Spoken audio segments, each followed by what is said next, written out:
earlier, I think that Canada has a world-renowned public service, and it's integral that we don't attack them to try and score political points. Everybody in this country, and especially elected officials, have, I think, a responsibility, a duty to ensure that we protect our institutions, and that the last thing we should try and do is to somehow diminish them just in the hope that we could score points. La violence et les mauvais traitements sont déjà pris en charge en vertu des lois en vigueur. Sa nouvelle loi vise à se protéger de votre discours. Alors envoyons-lui un message.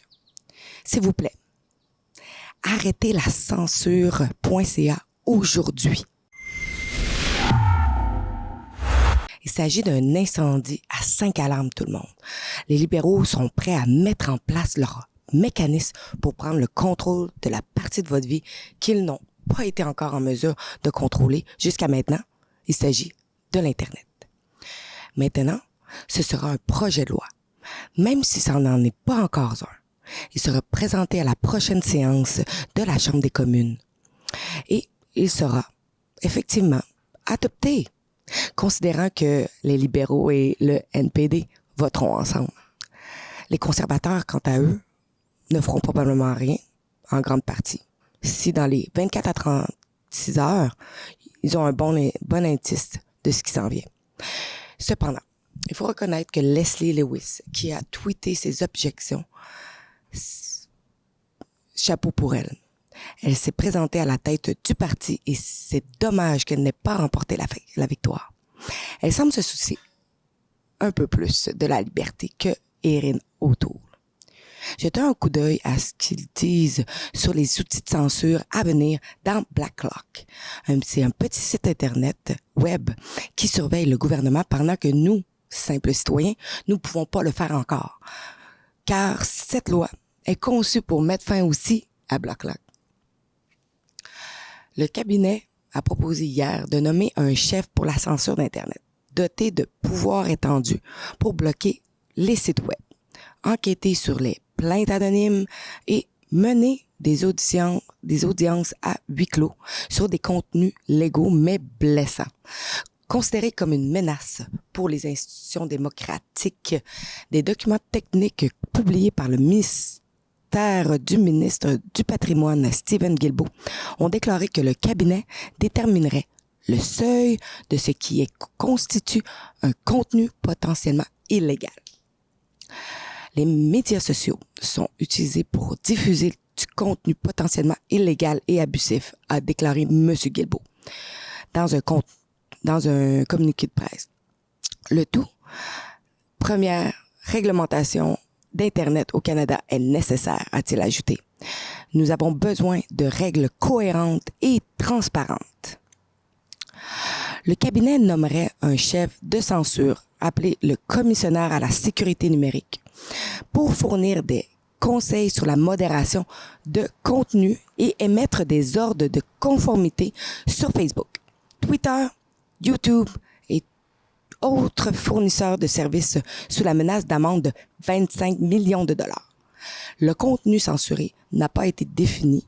Cependant, des plaignants anonymes pourraient déclencher une enquête sur des sites web réputés pour fausser le libre-échange d'idées en discréditant ou en faisant taire les voix ciblées ou menacer la sécurité nationale, l'état de droit et les institutions démocratiques, a écrit le personnel. Le commissionnaire à la sécurité sera habilité à bloquer des sites web ou à rendre le contenu inaccessible au Canada. Le gouvernement a l'intention de déposer un projet de loi à l'automne 2021, a ajouté le guide de discussion.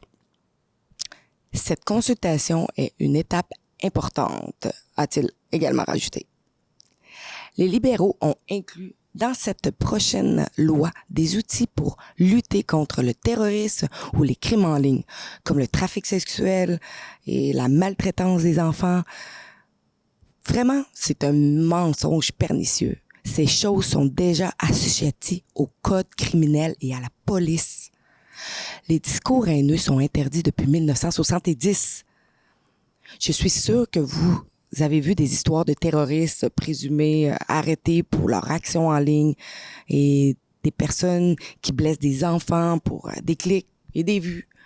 Ils sont également arrêtés en vertu des lois existantes. Il s'agit de ce que les libéraux appellent le contenu nuisible. Des choses qui ne sont pas illégales, juste offensantes pour les libéraux, comme être sceptique du COVID, un critiqueux de taxe carbone, un partisan de Trump ou un conservateur traditionnel. Les libéraux utilisent le mot très vague, nuisible, qui est souvent un sentiment qu'une personne trop sensible pourrait ne pas contrôler, comme avec terrorisme ou crime, pour enterrer tout ça. Mais c'est le véritable objectif ici, criminaliser tout ce qui va à l'encontre de la vision libérale du monde, sur n'importe quel point de vue. Voici le document technique. Vous pourrez le lire par vous-même, mais passons en revue une partie du document ensemble pour que vous puissiez avoir une idée réelle de la gravité de la situation, de la façon dont cela mettra l'Internet sous contrôle libéral et comment ceux d'entre nous qui résisteront à ce contrôle seront bannis, condamnés à des amendes et peut-être même pire. La loi devrait pourvoir qu'un fournisseur de services de communication en ligne doit prendre toutes les mesures raisonnables, ce qui peut inclure l'utilisation de systèmes automatisés pour identifier le contenu préjudiciable qui est communiqué sur son service de communication en ligne et qui est accessible aux personnes au Canada, et de rendre ce contenu préjudiciable inaccessible aux personnes au Canada, tel que prescrit par règlement du commissaire à la sécurité numérique sur l'approbation du gouverneur en conseil. Ainsi, l'intelligence artificielle pourrait être utilisée pour déterminer que vous êtes une personne haineuse, le tout potentiellement basé sur des paramètres établis par un libéral facilement offuscable. Dans les 24 heures suivant le signalement de votre contenu, que ce soit par l'intelligence artificielle ou par un observateur de haine qui vous réprimande, il sera retiré et l'incident doit être enregistré pour le commissionnaire et peut-être même signalé à la GRC. Pourquoi? Un tweet qui a été méchant? Maintenant, l'article 8 énonce que ce nouveau ministère de la censure couvrira le terrorisme, la pornographie vengeresse, la maltraitance des enfants, l'incitation à la violence, la critique de ceux qui sont protégés par le nouveau Code des droits de la personne modifié. Et nous en arrivons à seconder. Mais à l'article 9, nous voyons que les libéraux s'en prennent à tous ceux qui n'aiment pas, en donnant le pouvoir à leur ministère de la vérité et le droit à leurs députés de déterminer ce qui est nuisible à l'avenir sans aucune contrainte sur ce pouvoir. La loi devrait fournir l'autorité au gouverneur en conseil par régulation de définir davantage de termes spécifiques utilisés dans les définitions de contenu préjudiciable. Pensez-y une seconde. Quelles sont les choses que les libéraux voient déjà comme étant nuisibles? Ce ne sont pas seulement les gens politiques qui vont avoir le marteau dans leur censure ici, mais même pas près. Êtes-vous prouvé? Non. Les libéraux sont en croisade pour financer les droits reproductifs dans le monde en développement. Et vos convictions profondes et vos objections à ce que votre argent soit dépensé de cette façon constituent une menace pour cela. Et je ne plaisante pas. En Alberta, les organismes pro-vie dépassent les libéraux en collecte de fonds. Les libéraux n'aimeraient-ils pas faire taire ces gens? Peut-être croyez-vous que le meilleur endroit pour élever les enfants, comme le monde de manière écrasante, l'épreuve, est dans les limites d'un mariage traditionnel.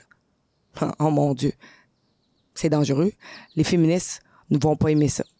Trudeau veut que nous, les femmes, soyons toutes sur le marché du travail. Et en parlant de mariage et de rôle de genre, Remettre en question la théorie du genre elle-même est une chose nuisible pour les libéraux. Si vous pensez qu'il n'y a que deux genres et que peut-être vous en avez conclu sur la base d'un examen de science ou d'une conviction religieuse profondément ancrée ou par bon sens, eh bien, c'est un discours de haine. Il s'agit essentiellement de terroristes en vertu des lois à venir et le travail préparatoire a été établi pour cette conclusion avec le projet de loi C-16 qui a fait de l'expression de genre une catégorie protégée. Vous croyez que j'exagère sur la répression à venir? C'est déjà le cas. Regardez ce tweet du pasteur Henry Hildebrand de l'Église de Dieu, bloqué de téléchargement pendant une semaine pour un service chrétien. Et YouTube a démonétisé Rebel News sur cette plateforme pour une vidéo intitulée Big Tech ont censuré Trump et peuvent vous censurer aussi. Tout cela est tellement honteux et sans une once de conscience de soi, mais ils n'ont pas besoin d'être conscients. Le gouvernement est du côté des Big Tech et les Big Tech font de même. Ce que je veux dire ici, c'est que les entreprises de médias sociaux, autrefois baptistiens et défendeurs de la liberté d'expression, la place publique moderne signale déjà aux libéraux qu'ils appliqueront cette loi à venir et ils le feront avec vigueur et enthousiasme.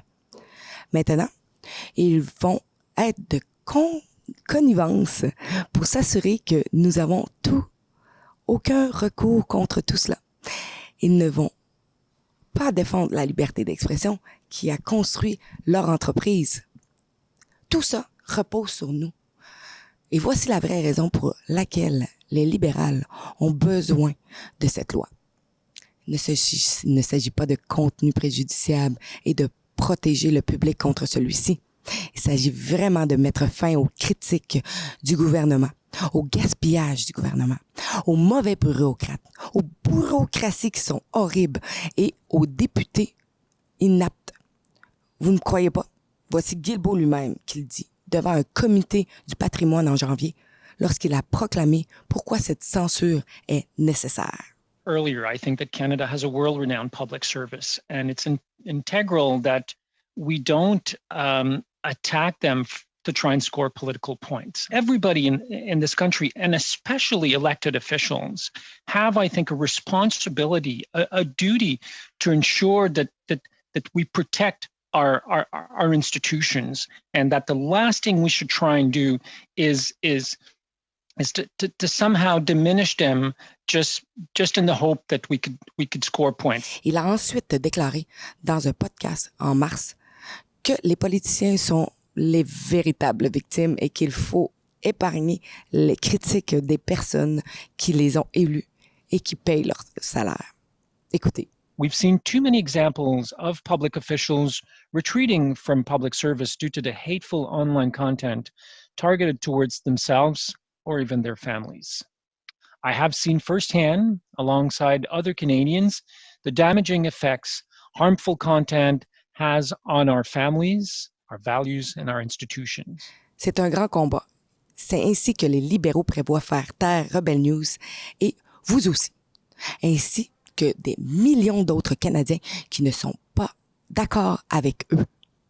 Bien sûr, ils ont attendu que le Parlement soit terminé pour l'annoncer. Non pas que je m'attende à ce que O'Toole s'y oppose. Et dans la mesure où je fais cette vidéo et qu'il ne l'a pas encore fait, et cela fait plus de 24 heures, les conservateurs sont sur le point d'être réduits au silence, bannis, condamnés à une amende ou pire. Et les autres comprendront le message et se tairont et se conformeront car ils auront vu ce qui est arrivé aux autres qui ne l'ont pas fait. Et où est monsieur? Nous sommes le seul parti qui protégera la liberté d'expression. Jusqu'à maintenant, endormi sur l'interrupteur, alors que la pire loi de censure dans le monde entier est prête à étouffer les Canadiens. Je pense que nous devons nous battent férocement, comme si le noyau de la liberté en dépendait. Parce que c'est vraiment le cas. C'est ça, c'est vraiment le cas. Et si vous ne pouvez pas dire ce que vous avez à l'esprit, dans votre cœur, ce que vous pensez du gouvernement, de votre foi, des questions sociales ou du mariage, de la médecine ou de la culture en général, êtes-vous réellement libre? Aussi libre qu'un mouton dans un enclos, je suppose. Vous pouvez vous promener, mais jusqu'au-delà de la clôture, pour votre sécurité. Vous voyez? Je veux vivre dans un monde libre où cette vidéo n'est pas illégale. Si vous le faites aussi, rendez-vous sur arrêtezlascensure.ca pendant que vous le pouvez encore et signez notre pétition demandant au ministère de la Censure, Steven Guilbeault, de mettre un fin à cette folie et de laisser notre liberté d'expression tranquille. Nous devons être libres de nous exprimer. La violence et les mauvais traitements sont déjà pris en charge en vertu des lois en vigueur. Sa nouvelle loi vise à se protéger de votre discours. Alors envoyons-lui un message. S'il vous plaît, arrêtez la censure.ca aujourd'hui.